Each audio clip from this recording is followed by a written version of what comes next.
Hey everybody, welcome back to another episode of Trailside Dukes. Thanks for being here with us. Tony, we got some cool stuff to talk about today. We've got like our top 3 mountain bike destinations that we've rode. I know, Corey. I'm super excited. Fun stuff today, my friend. And we're kind of throwing things up a little bit. It's a morning show. It is. We got our cup of Joe this morning. Yeah. And cheers. Do you cheers with coffee mugs? Yep, I think so. Why not? All right. Oh yeah. I'm not really. I know. I'm not much of a coffee guy. Right. I drink coffee maybe like just very occasionally. Like I'm not a coffee person. You don't wake up in the morning and have a pot of coffee going? You're not that guy, huh? I'm not a coffee. Nope, Are not you a really. Red Bull guy? Nope. I don't do that either. Well, that's healthy. Do you do coffee every morning? Do you have like a couple cups? I'm one of those people that has to have a coffee in the morning. Yep. So I, make a pot, fill up my little travel mug, go to work, finish that, cup of coffee, maybe 10:30, and then I'm done for the day. Okay. Yeah, a lot of people are, and they need it. I'm more of maybe a cold weather coffee drinker because I don't like cold coffee. If I'm going to have coffee, it's going to be hot. That's how I am. I never take it cold, even in the summertime. Yeah. What are you doing? Right. Well, looks like you have one of your Trailside Duke shirts on for the show today. Sporting and looking it, baby. Good. Nice. Go Dukes. Yep. Fun. Hey, if you guys want to get some merch, check out our shop. It's in the detailed description. You can click on it or put it and copy and paste it into your web browser, and you can go shopping. You can have something nice and fine like Mr. Perka's shirt here. I'm seeing some people wear it around Helena. It's fun. Yeah. Coeur d'Alene area, wherever you're watching Spreading from. out. Let's go. Here we go. I know. Okay, so let's talk about our favorite places that we've mountain biked. We've had a couple of different things that I've looked at. I've looked and seen like different websites, different things like Single Trails and Strava and stuff like that. They all have like their top 10 list that they come out with, and everybody's is different. It's very hard to kind of probably just narrow it down to 10, or we're going to do our 3. So it's not easy because I know you've been to a lot of mountain bike places over the years, and I've just kind of recently gotten into it, and I've been lucky enough to go to some cool places. So, dude, living in the Northwest or in the West in general, like, I feel bad for those people that just live, like, you know what I mean, in Iowa, and you like, you ride around in the cornfields, I guess, or each something. their own, right? I don't know. They're figuring it out, but we are blessed here in the West. Fun. Yeah. Oh, I like that saying. I know. Blessed in the West. That could be a Trailside Duke shirt. I like it. Blessed in the... That might be. I know. Look out. Stuff. Here we go. Okay. Well, let's start with your top 3 places that you've mountain biked, that you've enjoyed. Yeah. And let's go backwards. Let's start from like 3 going to 1. So... Boy, that's complicated. What's your number 3? Maybe we'll go back and forth, our number 3s. Yeah. Go ahead. So, like... This is a state, obviously, that has a lot of mountain biking in it. But some of the cool places I've mountain biked in Montana, you know what I mean, is Missoula area. Oh, the Spider Trail, Spider something, whatever. Just a little bit north of Missoula. Obviously, the Helena area has a lot to offer.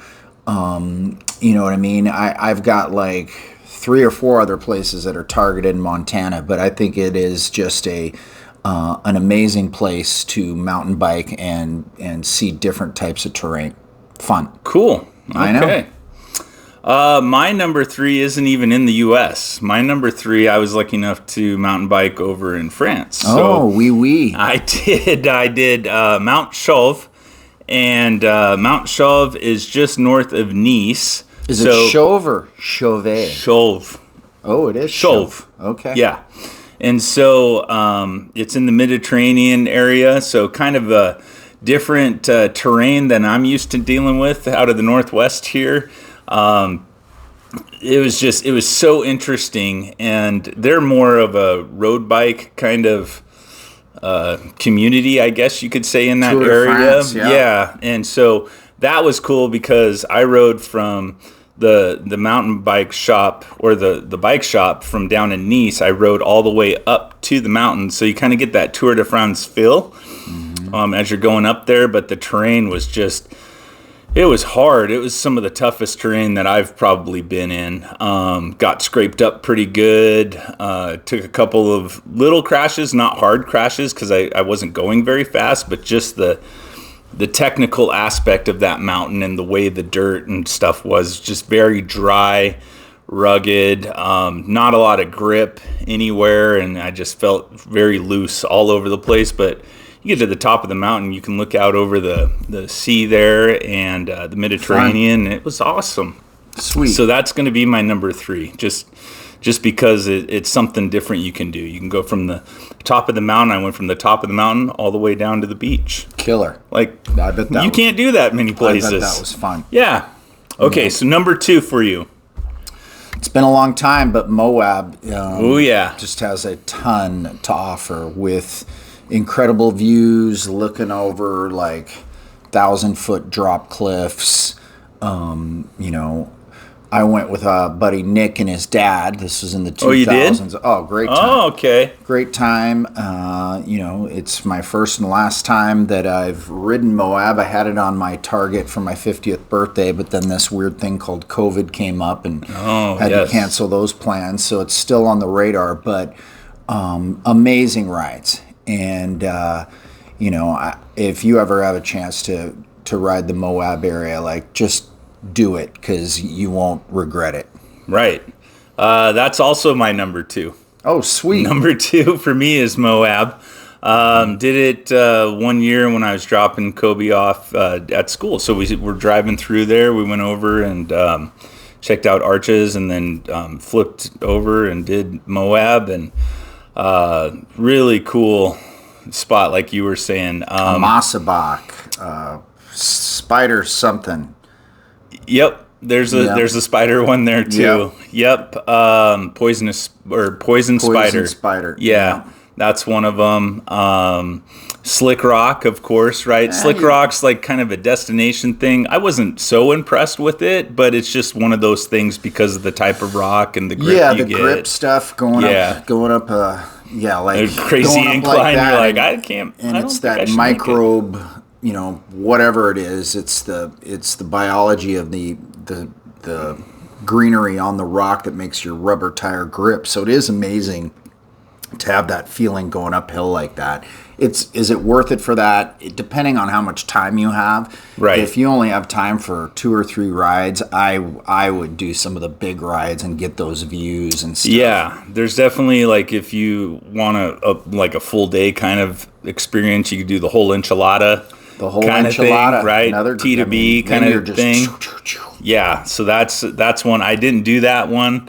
I did a little part of it, but I think one of my favorites over near Moab is actually across the river at Dead Horse State Park. One of our buddies, Mike Emery, told me about it, and Kobe and I went over there, and that was just awesome. Nice. Like that, I felt like that was probably the best ride we did out of the few rides in the couple days. But Dead Horse State Park was amazing and totally worth just a little 10-minute drive out of town there.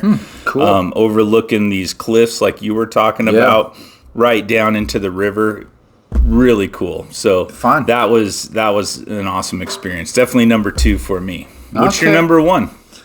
It's fresh in my mind. My buddy Nick and I did the 7 Summits ride out of Rosslyn, British Columbia this past summer. That looked fun. And pretty amazing. You catch the shuttle in Roslyn. You load your bike up and then you drive to the trail end, leave your vehicle there, jump in the van, carrying all the bikes, and then they drive you up to the trailhead. You've got like I want to say a 2,000-foot climb, if not more, to get to the first summit. Okay. It's a grinder. I mean, I think we rode uphill probably for 2 hours. Wow.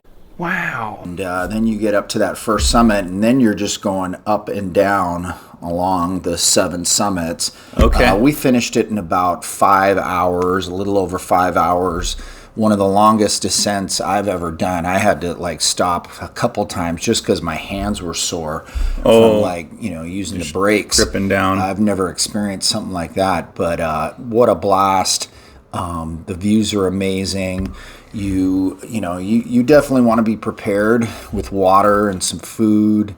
Although we ran into some crazy guy who barely had any water and nothing. I remember you talking about this. That guy was crazy. Like, holy moly. Just one little bottle of water for the whole ride. Well, there is about halfway, because you go over Red Mountain. Okay. And there is like a natural spring coming out of the side of the hill that you can fill up your water bottle. So I'm sure he did that. Yeah, maybe. But super cool. And pretty rocky at some points. The big descent wasn't too bad, but like rocky, but fun. Views amazing. You had a crash up there. All right, what about this crash? Okay, well that didn't happen on the 7 Summits. It happened the day before. We got into I knew it was on that trip. I'm sorry. That's okay. We got into Red Mountain, and we figured we'd get a little ride in before having the big ride, and rode up Red. And Nick is he likes the Black Diamonds downhill. Nick's a great mountain biker. It wasn't bad. It was fun, and I was doing great because I just let him go ahead. And then he was stopped, waited for me, and then I'm gonna follow him. And then you're kind of like letting it go a little bit more because I'm gonna follow him.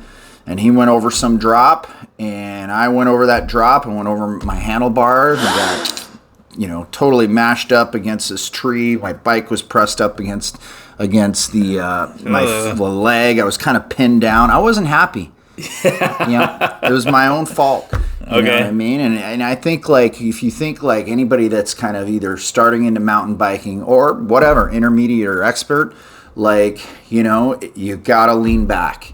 I've learned since like don't be up on your toes on the pedals. Relax your ankles, get that weight back, and lean back. If I would have done that, I probably would have been fine. Yeah. But, you just don't think of stuff. My favorite part is your GoPro. I mean, not that there's a good favorite part of the crash, and I'm sorry. Maybe we show it. Maybe we show it. I'll try to get it on there, but okay. I love it when he says, "Got your GoPro." Got your GoPro. Yeah, had it on my handlebars, and that just broke right off. Wow. Yeah. You were okay, and you did the big ride the next day. Did the big ride, yeah. Even beat up. Got to do it. After you do a big ride like that, where did you guys go, and how great is it to have like a nice frothy boy right after that ride, man? To go to a destination mountain bike place, you do a lot of skiing ones. This and Red Mountain, like we've been to Red, of course, yes. But that's the first time I've been in that area where it's summertime, and oh my gosh, Rossland's an awesome, cool little mountain town. Fun to just hang out afterwards and chill, and cool place. Yeah, highly recommend it. Well, my number one is going to have to be Sedona. I've done it. Yeah. It's a good one. Sedona was a great ride. I mean, I was down there in October one year, and Kobe and I headed over there, grabbed a couple bikes from Thunder Mountain. Thunder Mountain Bike Shop, great bike shop in downtown Sedona. Highly recommend them. Those boys knew what was going on. They took care of us. Cool little shop. Like totally what you're looking for. Oh yeah. And then it's just a short hop right across the highway there, and then you're into some like really cool areas, really cool red rocks, just friggin' awesome trails. Chuck Wagon Trail that you take kind of in the beginning. At least that was one of the routes I did. Really fun. You got Mescal Trail.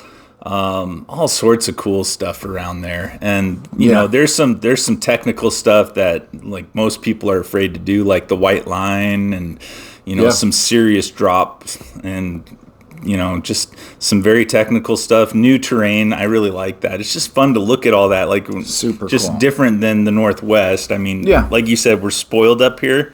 This is definitely a destination for a lot of that kind of stuff, but to get out and do some of those things in the Southwest where it just feels like you can just kind of go, and the only thing you have to be worried about is having enough water, and you could just Yeah, I felt like I could go all day. I think I did a 22-mile ride, which is kind of abnormal for people to do in the desert. Even in October, it was like 80 something, but I was just having not a lot of huge climbs, but just I was hyped. Yeah. So did you have anything? So like I know like Nick and I have rode Arizona and went with my buddy Coach Carrico down to Sedona. Okay, but like we had prepped a bunch of stuff just in case if you get like a thorn in your tire. Oh yeah, this that like that's where I first got like this little thing where you can jab it into the hole.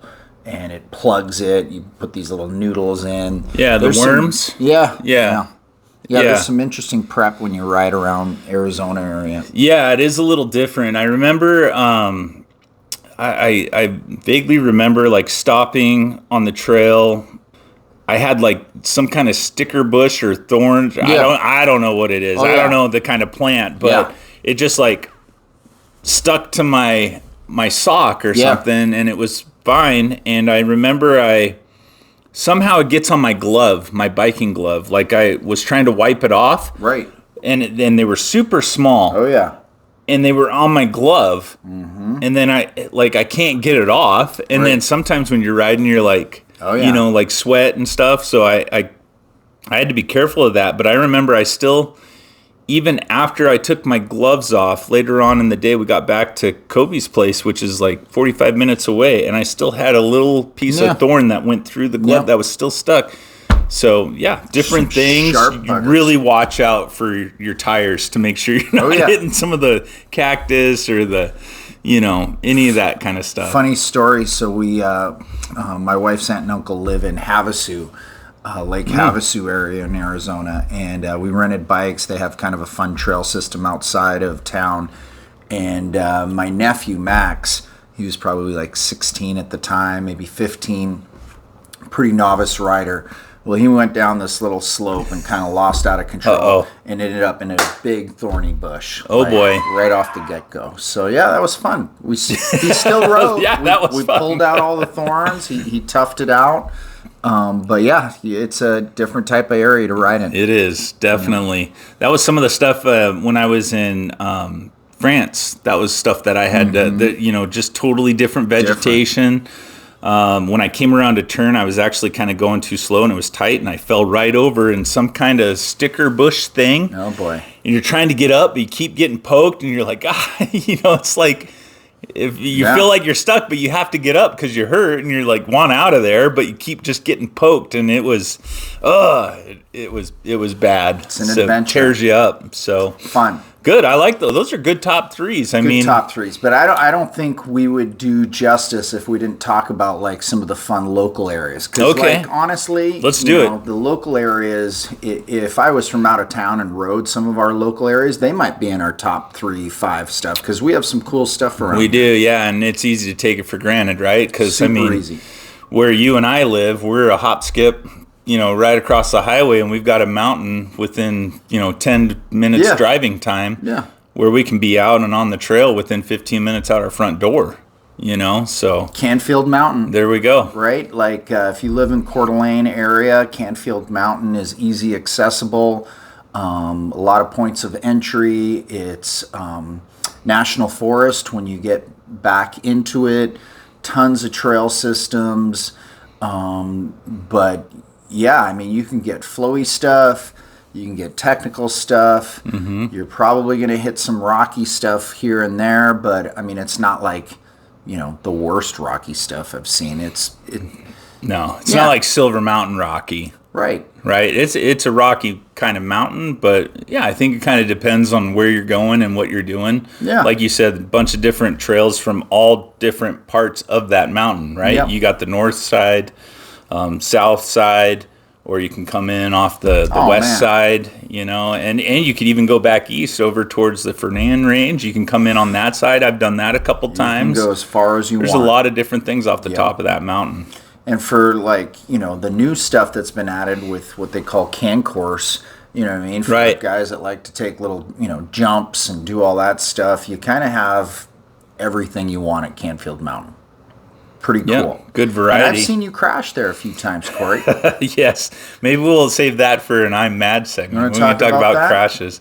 I don't know. I mean, I like our kind of the local stuff. We can continue with that. I mean, one of my favorites that I don't do too much, but just because Canfield's so close, but I really like getting over to Coeur d'Alene Mountain. I love Caribou. 257. I don't like Caribou.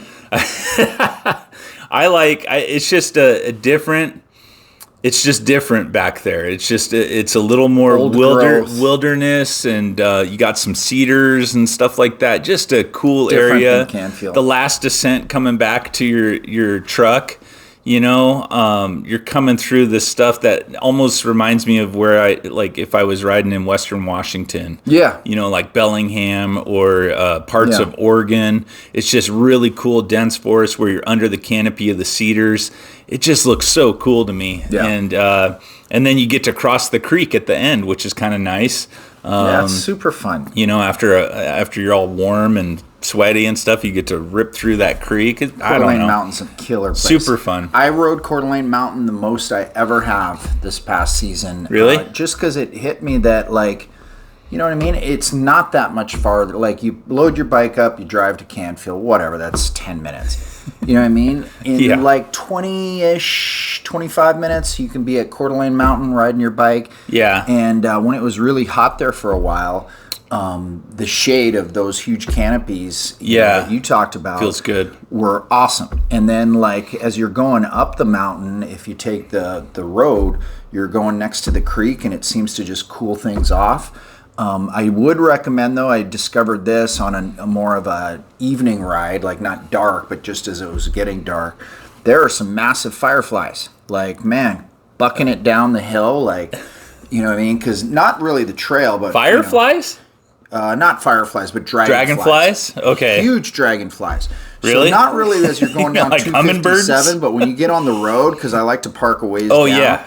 But when you're going down that road and just humming it, those dragonflies, they're like pieces of meat just flying around hitting you. They hurt. I'd never experienced that before. Okay. You know what I mean? Where in this area do they have dragonflies? Coeur d'Alene Mountain. There it is. Yeah. Wow. Yeah, that was Bring fun. an extra set of glasses or something, huh? I know. I think another fun one is Beacon, because you can ride it. It's different kind of gravel. It's a place that's it doesn't get hit by winter too hard. Mm-hmm. You could ride that place almost year round. Yeah. Really? Yep. And that's kind of got that Cancorsi feel. Yeah, it does. Oh my gosh. Stalingrad. Yes. And parking there through the summer and even into the fall, it's getting well known. You see a lot of plates from all over the place. Yes. It's become a destination spot. Yeah, Beacon's fun. Yep. Another fun one I did that I liked with you was Liberty Lake. Yeah. That was the first time I did it this last year, and you took me on a sweet little ride, and you follow the creek up, and I thought that's another cool little spot. And we caught it in the spring when there was a huge runoff from the top of the mountain, and saw the waterfall. Super fun. Did a little goat trail climbing. Yeah. I think, for that, I think those are some of the top places within a half an hour radius of us, which is really cool. North. Sandpoint area has a ton of love rides. riding in Schweitzer Mountain, really cool area if you want to get into some stuff. It is bear territory, and when you're riding out there, it's you see some cool it's just cool. Dude, Bernard type stuff. Bernard Boy Peak Scout Trail. You get a cool view of Lake Pend Oreille. Yeah, fun. Yeah, there's a lot of cool rides up north for sure around Pend Oreille. I agree, definitely. Well, I know we talked about it earlier. Some of your crashes. Maybe we go into I'm mad. I'm as mad as hell, and I'm not gonna take this anymore. Yeah, well, what are you mad about? Yeah, crashing? I'm mad about crashing. So tell us about it. Well, the big one that I had this year, that was somewhat of a big one when we were in Red Mountain, but I have a good buddy, Sean. He is another one of those expert riders, and he rides Coeur d'Alene Mountain a lot, but on the downhill he likes to take Caribou. Okay. And man, I was feeling really good. You know what I mean? This was late June. Had a ton of rides in, was feeling really confident.